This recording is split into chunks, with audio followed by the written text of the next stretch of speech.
Hey guys welcome to my mini blog. আজকে হলো day 10। তো গুড মর্নিং। সকালেই উঠে আমি প্রথমে ফ্রেশ হয়ে গেছিলাম ব্রাশ টাশ করে। দেন আজকের ব্রেকফাস্টে আমি বানিয়েছিলাম রুটি। তো রুটি আম দিয়ে খেয়ে নিলাম। দেন আমি খেতে বসে গেছি আর ওরও খাওয়া হয়ে গেছে। তো ওর বন্ধু একটা এসেছিলো, মানে আমার দেওর। তো ওর সাথে কথা বলছিলাম আর এদিকে খাওয়াটা খেয়ে নিলাম জলদি জলদি করে। তারপর দিয়ে ওরা গেম খেলতে বসে গেছে।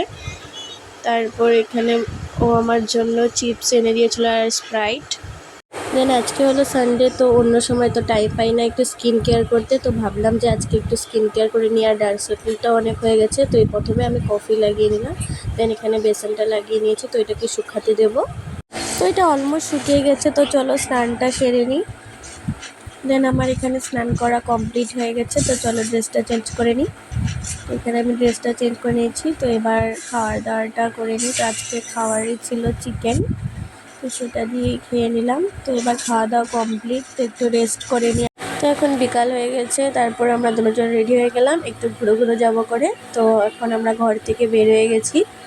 তো এখন আমরা যাচ্ছি দিদিভাইয়ের ঘরে, কারণ দিদিভাই এতদিন ঘরে ছিল না, অনেক দিন পর আসলো। তারপর এখানে আমরা দোকানে কয়েকটা জিনিস নেবার ছিল, তো সেটাই নিয়ে দিদিভাইদের ঘরে এসে পড়লাম।